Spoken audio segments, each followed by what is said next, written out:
नमस्कार, the daily show में आपका स्वागत है। मैं हूं मुकेश कुमार। दोस्तों, मतदान के बाद से लगातार झड़ी लगी हुई है एग्जिट पोल्स की।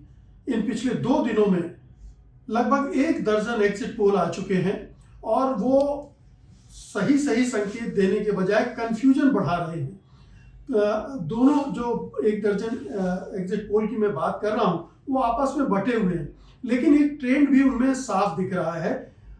ये जो एग्जिट पोल आए हैं ज़्यादातर नए नवेले हैं, बहुत सारे इस्टेब्लिश्ड नहीं हैं और उनके बारे में यकीन से नहीं कहा जा सकता है कि उन्होंने कितनी ईमानदारी से और कितनी प्रोसेस को फॉलो करके ये एग्जिट पोल किए होंगे। लेकिन कुछ एजेंसियां हिंदुस्तान में हैं जो बरसों से ये काम करती आ रही हैं और उनकी अपनी एक क्रेडिबिलिटी है। वो भी गलत साबित होते रहे हैं, लेकिन फिर भी वो दूसरों के बनिस्बत ज़्यादा क्रेडिबल है। तो ऐसी ही एक क्रेडिबल एजेंसी है CSDS और उसका पोस्ट पोल सर्वे आया है। ये CSDS ठीक उसी दिन जिस दिन मतदान हो रहा होता है वो पोल नहीं करता है, एग्जिट पोल नहीं करता है। उसके एक दिन बाद मतदाताओं से बात करके और फिर अपने निष्कर्ष देता है। तो उसका जो सर्वे का पोल आया है वो मैं आपसे शेयर करना चाहता हूं कि ये पोल क्या कह रहा है। ये पोल लगभग वो ट्रेंड को पुष्ट कर रहा है जो ज्यादातर एग्जिट पोल्स ने दिए हैं। मसलन बीजेपी उभार पर है। बीजेपी 38% वोट पिछले इलेक्शन में ला पाई थी, 38 कुछ प्रतिशत वोट थे, लेकिन वो एक लंबी छलांग लगा रही है लगभग 8% की और उसके वोट शेयर जो है उसका वो 46% पर जा रहा है। दूसरी तरफ अगर आप आम आदमी पार्टी का परफॉर्मेंस देखेंगे वोट शेयर के मामले में तो वो 41% पर आ गया है। पिछली बार उसे 53 पॉइंट समथिंग मिला था, यानी लगभग वो 13% की गिरावट पर है। ये बहुत बड़ी स्विंग मानी जाती है। अगर इलेक्शन एनालिसिस के संदर्भ में आप देखें तो 12-13% वोट किसी पार्टी के कम हो जाए, इसका सीधा सा मतलब ये है कि उसका सफाया होने जा रहा है, चुनाव तो वो निश्चित हारने जा रही है।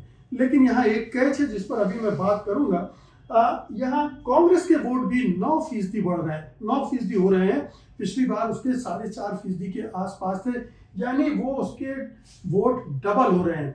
अब कांग्रेस के वोटों के डबल होने का क्या मतलब है, इस पर भी हम आएंगे कि इस वोट परसेंटेज के साथ क्या कांग्रेस उम्मीद कर सकती है कि कुछ सीटें भी उसे मिलने वाली हैं। इस पर हम डिस्कस करेंगे। और अन्य के खाते में भी 4% वोट जा रहे हैं, इंडिपेंडेंट्स वगैरह या दूसरी पार्टी जो है उनको 4% वोट मिल रहे हैं। तो ये CSDS का सर्वे है। यहाँ मैं आपको कुछ चीजें और बता दूं क्योंकि ये बहुत जरूरी होती है किसी भी सर्वे की। ये जो सर्वे है ये कह रहा है कि ±3% का मार्जिन ऑफ एरर है और इस पूरे सर्वे का ये की पॉइंट है। वो इसलिए कि अगर ये सर्वे कह रहा है कि आम आदमी पार्टी को 41% और बीजेपी को 46% मिलेंगे वोट, तो जाहिर है कि अगर 3% का जो मार्जिन ऑफ एरर अगर आम आदमी पार्टी के फेवर में चला जाता है तो वो 44 पे आ जाएगी और बीजेपी 43 पर पहुंच जाएगी। यानी तब आम आदमी पार्टी के लिए थोड़ा बेहतर प्रदर्शन की उम्मीद की जा सकती है और हो सकता है कि वो चुनाव भी निकाल ले। लेकिन अगर ये 3% बीजेपी के फेवर में चला गया, वो 49% पे पहुंच गई और आम आदमी पार्टी 41% पे रह गई, तब क्या होगा? तब clean sweep, landslide victory BJP की सुनिश्चित हो जाती है। ये जो सर्वे है वो 28 असेंबली कॉन्स्टिट्यूंसीज में किया गया है और इसमें 140 लोकेशन से सैंपल लिए गए हैं। तो ये किसी भी सर्वे के बारे में ये सर्वे एजेंसी की जिम्मेदारी बनती है कि वो बताए कि उसने कितने सैंपल साइज, करीब 3500 का सैंपल साइज है इस सर्वे का। बहुत ज़्यादा नहीं है, लेकिन अच्छा सर्वे करने वालों के लिए सैंपल साइज उतना मायने नहीं रखता जितना कि वो बड़ी ईमानदारी के साथ पूरी प्रोसेस को फॉलो करते हुए सैंपल करें। तो ये CSDS की खासियत रही है कि बहुत बड़ा सैंपल साइज वो नहीं लेती है, लेकिन उस सैंपल साइज पर भी अच्छे प्रिडिक्शन कर पाती है। अब इसमें एक और बात है कि इस सर्वे में किन वर्गों के कितने लोगों को लिया गया। तो महिलाओं की का जो इसमें आंकड़ा है, जो सैंपल साइज में, वो 42% है, मुसलमानों का 16% है, सिख का 2% है, और हिंदुओं का 80% है, और शेड्यूल कास्ट का 18% है।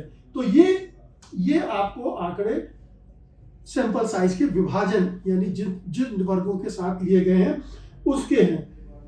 अगर अब इसमें एक जो कड़ी मैंने बताई 3% मार्जिन प्लस और एरर की है, वो जिसके फेवर में जाएगा उसके हिसाब से चुनाव परिणाम प्रभावित हो सकते हैं। लेकिन कांग्रेस के 9% वोट ये बता रहे हैं कि कांग्रेस हो सकता है कि बड़े पैमाने पर डेंट किया हो आम आदमी पार्टी को।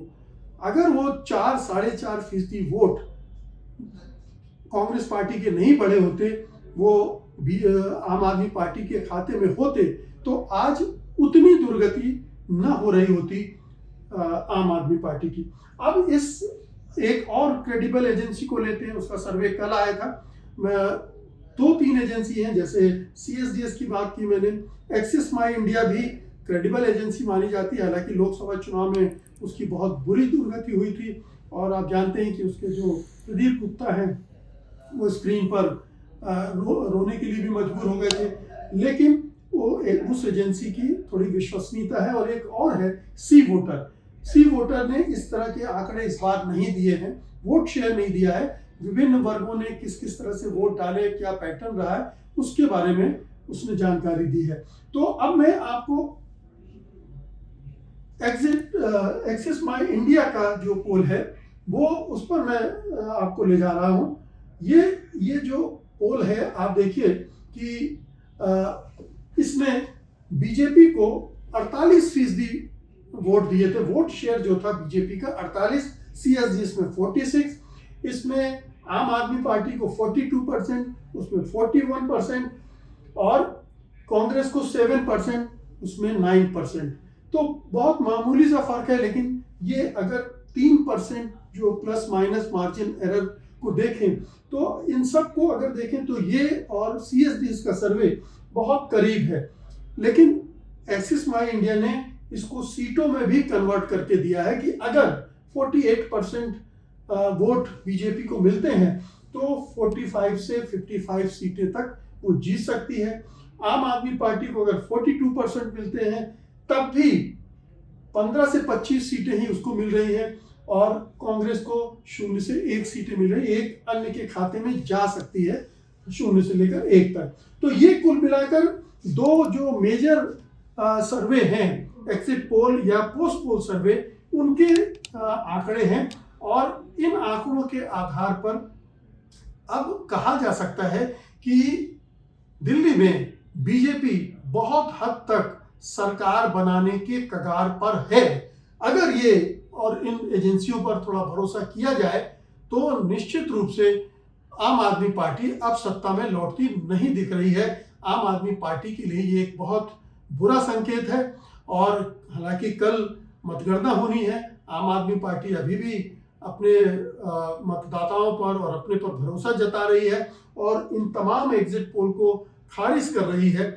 लेकिन कल 11-12 बजे तक हमारे सामने एक पूरी तस्वीर दिल्ली की होगी कि कौन जीत रहा है, कौन हार रहा है, और इसका इम्पैक्ट दिल्ली और देश की राजनीति पर क्या होगा वो भी हम कल अपने जो लाइव प्रसारण होगा दिन भर हमारे सत्य हिंदी यूट्यूब चैनल पर आप बने रहिएगा। दिन भर रात 11 बजे तक हम चुनाव परिणामों पर बात करते रहेंगे और उनके जो असर पड़ने वाले हैं देश और दुनिया की देश और दिल्ली प्रदेश की राजनीति पर, उस पर भी बात करेंगे। बहुत बहुत शुक्रिया आपका, धन्यवाद, नमस्कार।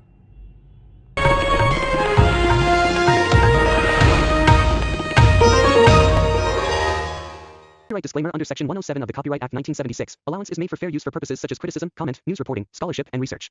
Fair use is a use permitted by copyright statute that might otherwise be infringing.